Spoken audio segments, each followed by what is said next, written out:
तो मेरी पहली वीडियो के बाद मुझे एक कमेंट आया था कि कितना खुश होके बता रही हो। 6 साल आपने बिता दिए गवर्नमेंट जॉब की तैयारी में और इतना खुश होके क्यों बता रही हो? तो हर किसी की अपनी एक स्ट्रेंथ होती है और मुझे ऐसा लगता है कि मेरी स्ट्रेंथ यही है कि मैं कितनी भी प्रॉब्लम्स रहे, मुझे उसमें पॉजिटिविटी, पॉजिटिव पॉइंट ढूँढने आते हैं कि ठीक है, इसमें ये अच्छा है, इसमें ये अच्छा है। क्योंकि मैंने 8th क्लास तक की पढ़ाई मेरे गाँव में करी है। फिर मैं भोपाल आई थी मेरे पेरेंट्स के पास। मेरे पेरेंट्स पहले आ गए थे, तो वो लोग यहाँ रहते थे और मैं गाँव में रहती थी अपने दादा-दादी, चाचा-चाची के साथ। मुझे पता है स्ट्रगल उस टाइम से चल रहा है मेरा। मुझे हर चीज़ में एडजस्ट करना आता है।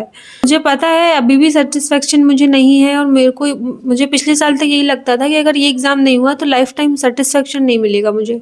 और शायद कहीं न कहीं मुझे अभी भी लगता है कि शायद सैटिस्फैक्शन नहीं मिलेगा, लेकिन मेरा मेन गोल अभी थोड़ा-सा फाइनेंशियल स्टेबिलिटी लाना है मेरे घर में। जो भी इश्यूज़ हैं उनको सॉल्व करना है और खुद की लाइफ़ को उन सब से बाहर निकालना है। मैं वो सब रोक के नहीं कर सकती। मैं अपने 4, 5, 6 महीने जो भी मेरे पास हैं अभी, मैं उनको एनालाइज़ में, रिग्रेट में और रोने में निकाल दूँ। तो मैं वो नहीं करना चाहती कि रोते रहो और कुछ एक्शन मत लो। हाँ, डिप्रेसिंग होता है, बहुत रोया है मैंने भी, तभी अभी मुस्कुरा पा रही हूँ और मैं किसी के सामने रोती नहीं हूँ, मैं अपने घरवालों के सामने नहीं रोती, तो फिर मतलब जब रोना आता है तो आ जाता है। पर मैं ऐसे खुद में ही रहने वाली पर्सन हूँ कि अगर ठीक है, अगर कोई प्रॉब्लम है तो मैं किसी के सामने अगर रोऊँगी तो मुझे एम्बैरेसिंग लगेगा। एक्सेप्ट 1-2 लोग जिनके सामने मैं रो लेती हूँ।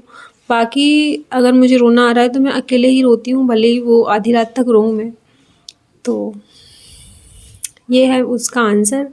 बाकी हाँ, अगर ठाना है कि मुझे अपनी लाइफ में कुछ अचीव करना है, इस एग्ज़ाम के परे भी कि एग्ज़ाम नहीं हो रहा है फिर भी उस एग्ज़ाम के भरोसे तो नहीं बैठे रह सकती ना, कि आपके पास 4-5 महीने बचे हैं और आप उसको रोने में ही बिता दे रहे हो, तो मैं वो नहीं करना चाहती।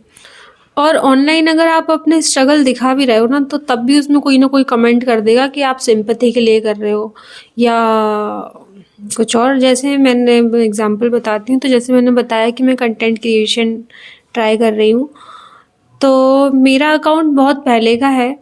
2016 में मेरा पहला अकाउंट था जो फिर रीच नहीं जा रही थी उसकी, तो मैंने दूसरा अकाउंट बनाया था और उसमें बहुत अच्छी रीच जा रही थी, लेकिन ये एग्ज़ाम के चक्कर में मैंने वो अकाउंट डीएक्टिवेट कर देती थी। जब एग्ज़ाम आता था उसके 5-6 महीने पहले ही वो बिल्कुल डीएक्टिवेट कर देती थी मैं उसको, तो उसकी रीच अब चली गई है और उसके फॉलोवर्स तब बढ़ गए थे।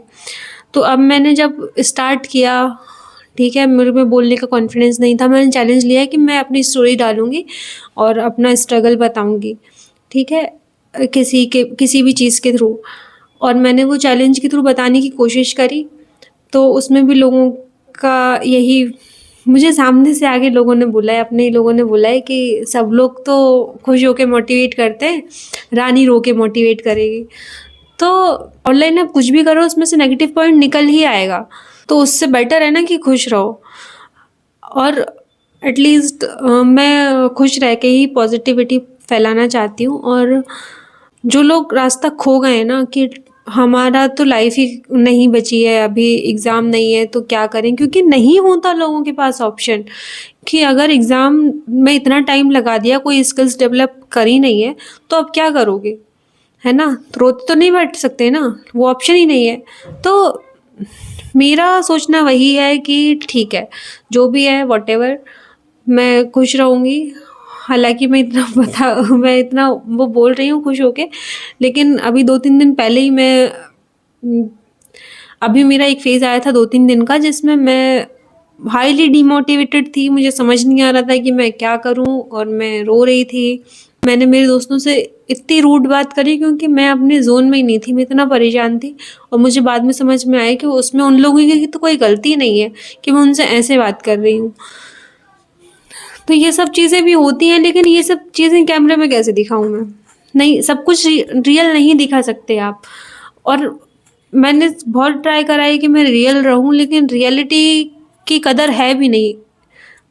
इंस्टाग्राम, यूट्यूब ग्लोरीफाइड ही चलता है, या तो फिर बहुत ही रोतलू चलेगा या फिर बहुत ही ज़्यादा हैप्पीली चलेगा, मिडवे तो चलता नहीं है। सो बस यही है। तो मैं खुश रहती हूँ, होपफुल रहती हूँ। बिल्कुल मेरा नेचर ही वही है कि अगर मेरे साथ 1 घंटे पहले कोई चीज़ हुई है, तो मैं उसको लेके नहीं बैठी रहूँगी, मैं आगे बढ़ूँगी अपनी चीज़ों के साथ और मैं भूल जाती हूँ चीज़ें, एक्सेप्ट अगर बहुत ही ज़्यादा कुछ वो नहीं हो गया। तो पॉज़िटिविटी मेरा बहुत बड़ा स्ट्रॉन्ग पॉइंट है, जो सबके पास नहीं होता। मुझे पता है लोग छोटी-छोटी प्रॉब्लम्स में बहुत रोते हैं और मेरे पे ये भरोसा है कि मेरे साथ इतनी भी चीज़ें अगर हो भी गई, तो मैं उसमें अपनी पॉज़िटिविटी खोज लेती हूँ। तो इसलिए मैं खुश रहती हूँ। बाकी तो सबको सैटिस्फाई नहीं कर सकते, तो खुश रहो, पॉज़िटिव रहो। बहुत सारी नेगेटिव चीज़ें होंगी, मेरे साथ भी हो रही हैं, मेरे दोस्तों के साथ भी हो रही हैं, बट हम लोग एक दूसरे को यही समझाते रहते हैं कि ठीक है, कोई बात नहीं, हो जाएगा। आई नो बहुत क्लीशे है, पर हो जाता है। तो सी यू सून। और लगे हैं अपनी अपनी मेहनत में, और मैं अपनी स्किल्स की तरफ काम कर ही रही हूँ, जैसे कि मैंने आपको बताया, मैं आपको अपडेट करती रहूँगी। तो